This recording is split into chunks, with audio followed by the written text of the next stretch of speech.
अस्सलाम वालेकुम रहमतुल्लाह। मिल्लत टाइम्स में खुशामदीद। मैं हूं आपके साथ शम्स तबरेज़ कासमी। बीजेपी हुकूमत लगातार मुसलमानों को और अक़लियतों को धचका दे रही है। इनके लिए जो स्कीमें हैं उसको बंद किया जा रहा है ताकि मुसलमान तालीम से महरूम रह सके, आगे तरक्की न कर सके। हालिया दिनों में दो मामला सामने आया है जिस पर मुसलमानों के दरमियान बहुत ज़्यादा बेचैनी है। पार्लियामेंट में भी सवालात उठाए जा रहे हैं लेकिन सरकार की तरफ से कोई तशफ़ी बख्श जवाब नहीं दिया जा रहा है। पहला मामला है मौलाना आज़ाद नेशनल फेलोशिप को बंद करने का। 8 दिसंबर को मरकज़ी वज़ीर स्मृति ईरानी ने पार्लियामेंट में वाज़े किया कि मौलाना आज़ाद नेशनल फेलोशिप को बंद कर दिया गया है जो अक़लियतों से ताल्लुक़ रखने वाले स्टूडेंट्स को डॉक्टरेट और PhD करने के लिए दी जाती थी। मौलाना आज़ाद नेशनल फेलोशिप क्या है, किस तरह के स्टूडेंट्स को यह फेलोशिप दिया जाता था, उसके बारे में पहले जान लेते हैं।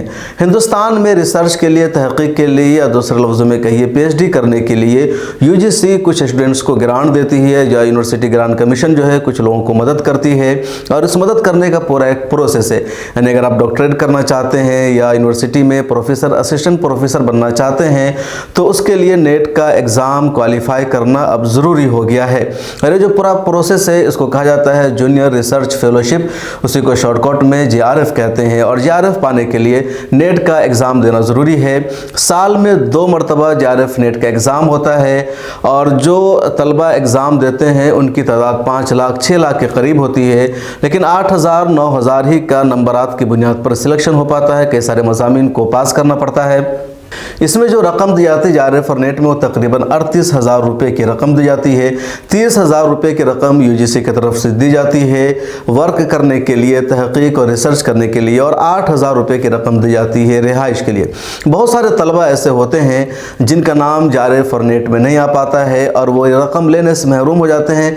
इस वजह से उनकी PhD का ख्वाब शर्मिंदे ताबीर नहीं हो पाता है। चुनांचे मौलाना आज़ाद नेशनल फेलोशिप एक दूसरा ऑप्शन दिया गया और कहा गया कि जिन अक़लियती बरादरी से ताल्लुक़ रखने वाले तलबा का कम नंबर होने की बुनियाद पर JRF और नेट में नाम नहीं आ सकता है वो मौलाना आज़ाद नेशनल फेलोशिप के लिए एप्लीकेशन देंगे और मेरिट की बुनियाद पर यहाँ उनको स्कॉलरशिप दी जाएगी। चुनांचे यही हो रहा था अक़लियती बरादरी से, और अक़लियतों में आता है मुसलमान, क्रिश्चियन, पारसी, ईसाई, इसके अलावा सिख और जैन मत कम्युनिटी। 6 कम्युनिटी है हिंदुस्तान में जो माइनॉरिटीज़ में शामिल है। तो माइनॉरिटी के जो स्टूडेंट्स है JRF में नाम शामिल न होने की वजह से मौलाना आज़ाद नेशनल फेलोशिप के लिए दरख्वास्त देते थे और जितनी दरख्वास्त जाती थी उसमें नंबर भी शामिल किया जाता था कि JRF के इन्होंने एग्ज़ाम दिया उसमें क्या नंबर आया है, और उसके बाद मेरिट की बुनियाद पर इनका नाम शामिल किया जाता था। हर साल 750 तलबा को मौलाना आज़ाद नेशनल फेलोशिप दिया जाता था।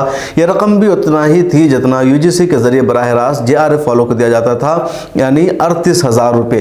30,000 रुपये रिसर्च के लिए, तहक़ीक़ के लिए, और 8,000 रुपये रिहाइश के लिए। 2 साल बाद यानी सीनियर रिसर्च फेलोशिप हो जाने के बाद मौलाना आज़ाद की तरफ से 5,000 रुपये का मज़ीद इजाफा कर दिया जाता था, यानी 43,000 रुपये हो जाते थे। काम करने के लिए 35,000 रुपये और रिहाइश के लिए कुल 8,000 रुपये। मरकज़ी वज़ीर ने कहा कि ये मदद अब बंद कर दिया गया है, अब यह रकम नहीं दी जाएगी। इसके खिलाफ मौलाना बदरुद्दीन अजमल ने पार्लियामेंट में आवाज़ उठाई। कुंवर दानिश अली मेंबर है पार्लियामेंट के, उन्होंने आवाज़ उठाई। इम्तियाज़ जलील ने आवाज़ उठाई। इसके अलावा कई सारे सांसदों ने आवाज़ उठाई। स्टूडेंट्स ने प्रोटेस्ट भी किया है और मांग की जा रही है कि मौलाना आज़ाद नेशनल फेलोशिप को दोबारा जारी करना चाहिए। सुनिए मेंबरान पार्लियामेंट ने किस तरह आवाज़ उठाई है। मौलाना अबुल कलाम आज़ाद साहब का जो आज़ाद साहब का सपना था नेशनल, उसको भी पूरा करे, उसको फिर से जारी किया जाए, ये मेरा डिमांड है। और स्कॉलरशिप जो बंद हो गया है उसको इमीडिएटली चालू किया जाए ताकि ये बच्चे भी मेन स्ट्रीम के अंदर आए और पढ़े, कॉलेजों में, यूनिवर्सिटी में जाए और रिसर्च के अंदर आगे बढ़े। इस देश का विकास, माननीय प्रधानमंत्री जी का नारा है सबका साथ, सबका विकास और सबका विश्वास। लेकिन ये हो क्या रहा है कि प्री मैट्रिक स्कॉलरशिप तक खत्म कर दिया आपने। जो SC ST OBC माइनॉरिटीज के बच्चे थे वो आप चाहते हैं कि वो स्कूल ना जाएं, वो पढ़े ना। जो मौलाना आजाद नेशनल फेलोशिप थी वो आपने खत्म कर दी। आप कर क्या रहे हैं? सच्चर कमेटी ने इस देश में बताया, डायग्नोस किया कि किस तरीके से इस देश के अंदर माइनॉरिटीज के बच्चे जो हैं, पर्टिकुलरली मुस्लिम माइनॉरिटीज के बच्चे कितने पिछड़े हैं, वो स्कूल नहीं जा पाते। आप हमारी प्री मैट्रिक स्कॉलरशिप बंद कर दे रहे हैं, आप हमारी मौलाना आजाद रिसर्च फेलोशिप आप बंद कर दे रहे हैं। आप ये सोच रहे हैं कि अगर माइनॉरिटीज को हम पीछे रखेंगे तो देश आगे बढ़ेगा। देश को हम भी आगे बढ़ाना चाहते हैं। हम चाहते हैं कि आप सभी का साथ और सभी के विकास के बारे में। ये पहला मामला है मौलाना आज़ाद नेशनल फेलोशिप का, जिसको सरकार ने बंद कर दिया है। इसके अलावा प्री मैट्रिक स्कॉलरशिप भी सरकार ने बंद कर दिया है और वो सभी के लिए बंद किया गया है। दूसरा मामला जो अक़लियतों से ताल्लुक़ रखता है वह है एमयू का किशनगंज सेंटर। यूपीए की सरकार में 3 जगहों पर एमयू का सेंटर मंजूर किया गया था, एक केरला के मल्लापुरम में, दूसरा बंगाल के मुर्शिदाबाद में और तीसरा बिहार के किशनगंज में। तीनों जगह एमयू सेंटर कायम करने का ऐलान किया गया ताकि मुसलमानों में या दूसरे लोगों में तालीमी बेदारी आए और लोग तालीम हासिल कर सकें। मुर्शिदाबाद का सेंटर पूरा हो गया, वहाँ तालीम जारी है। मल्लापुरम का भी सेंटर खुल गया, वहाँ तालीम जारी है। लेकिन किशनगंज का सेंटर जो शुरू हुआ वो अभी तक पै तकमील को नहीं पहुँचा है। कई मरहले उसमें आए। पहले ज़मीन की फराहमी का था, ज़मीन मिल गई, फिर ज़मीन पर ऑब्जेक्शन डाल दिया गया, अब फंड रिलीज़ करने का मामला आया।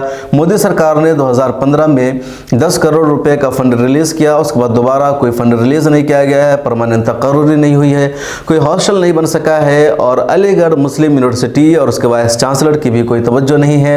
दूसरी तरफ मरकज़ी वजीर भी अब दोबारा उसके लिए कोई फंड रिलीज़ नहीं कर रही है।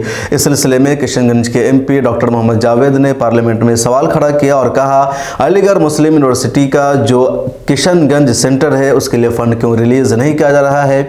उसके जवाब में धर्मेंद्र पंधार जो वज़ीर तालीम है उन्होंने जवाब दिया और कहा कि हमारे रिकॉर्ड में एमयू किशनगंज सेंटर का कोई जिक्र ही नहीं है, हमारे रिकॉर्ड में ऐसा कुछ भी नहीं है, लिहाजा इस बात का कोई जवाब भी नहीं दिया जा सकता है। अब यहीं से सवाल खड़ा होता है कि आखिर बीजेपी झूठ बोल रही है, वज़ीर तालीम क्या पार्लियामेंट में झूठ बोल रहे हैं। इसी बीजेपी सरकार ने साल 2015 में 10 करोड़ रुपए का फंड रिलीज़ किया था, सब कुछ उनके रिकॉर्ड में था। अब वो कैसे कह रहे हैं कि उनके रिकॉर्ड ही में नहीं है कि किशनगंज में एमयू का कोई सेंटर भी खोला गया। उन्होंने ये भी कह दिया कि पिछली सरकारों ने यानी कांग्रेस की सरकार ने मुसलमानों का वोट हासिल करने के लिए, वोट बैंक की सियासत के लिए यह वादा किया था, लेकिन कुछ भी ज़मीनी सतह पर नहीं किया गया। लोगों का ये कहना है कि किया गया था और सारे सबूत मौजूद है, सरकार झूठ बोल रही है। बहरहाल अलीगढ़ मुस्लिम यूनिवर्सिटी का जो किशनगंज सेंटर था वो एक मरतबा फिर बहुत ज़्यादा सुर्खियों में है और जो फंड रिलीज़ करने का मामला है, इमारत की तामीर का मामला है, वह हल होता हुआ नहीं दिखाई दे रहा है। किशनगंज और सीमांचल के जो लीडर है वो बिहार से लेकर के दिल्ली तक हंगामा कर रहे हैं, सरकार से मांग कर रहे हैं। ऑल इंडिया मजलिस इत्तेहादुल मुस्लिमीन बिहार के सदर और एमएलए अख्तर उलमान ने बिहार असेंबली में भी हंगामा किया, एहतजाज की और मांग की कि एमयू सेंटर के लिए फ़ंड रिलीज़ होना चाहिए। पार्लियामेंट में जो एमपी है वो सवाल उठा रहे हैं और एमयू के जो चाहने वाले लोग हैं या जो किशनगंज के लोग हैं वो लगातार मांग कर रहे हैं कि सीमांचल में इस यूनिवर्सिटी के सेंटर का होना ज़रूरी है, फ़ंड रिलीज़ होना चाहिए, लेकिन अब तक नहीं किया गया है। आखिर क्यों, ज़िम्मेदार कौन है? इस वीडियो में इतना ही। आपसे दरख्वास्त है कि अगर मिल्लत टाइम्स की रिपोर्ट आपको अच्छी लगती है, आप चाहते हैं कि मिल्लत टाइम्स मजबूत बने, काम करे, आपकी आवाज़ को उठाए, तो आपको सपोर्ट करना पड़ेगा और ज़्यादा नहीं है, सिर्फ 89 रुपये हर महीने हम आपसे मदद चाहते हैं। कहीं जाने की ज़रूरत नहीं है। इसी वीडियो में नीचे ज्वाइन का बटन मौजूद है, उस पर क्लिक कीजिए। जैसे क्लिक करेंगे 89 रुपये का ऑप्शन आएगा, उस पर क्लिक कीजिए। आपको वहाँ पर अपना पासवर्ड देना पड़ेगा। पासवर्ड अगर आप अपना ईमेल का दे देते हैं देन ATM के ज़रिए या क्रेडिट कार्ड के ज़रिए या फिर UPI के ज़रिए आप पेमेंट कर सकते हैं। आपकी तरफ से हमारे लिए बहुत बड़ा सपोर्ट होगा और मिल्लत टाइम्स आपके इस ताउन की वजह से मजबूत होगा। तो आप खुद मेंबर बनिए, दूसरे लोगों को मेंबर बनाइए। मेंबर बनने की वजह से मिल्लत टाइम्स के साथ बराह रास्त आपका रब्ता होगा, आपके जो कमेंट्स होंगे उसको बहुत ज़्यादा रिस्पॉन्स मिलेगा और आप अपने मशवरे भी हमें दे सकते हैं।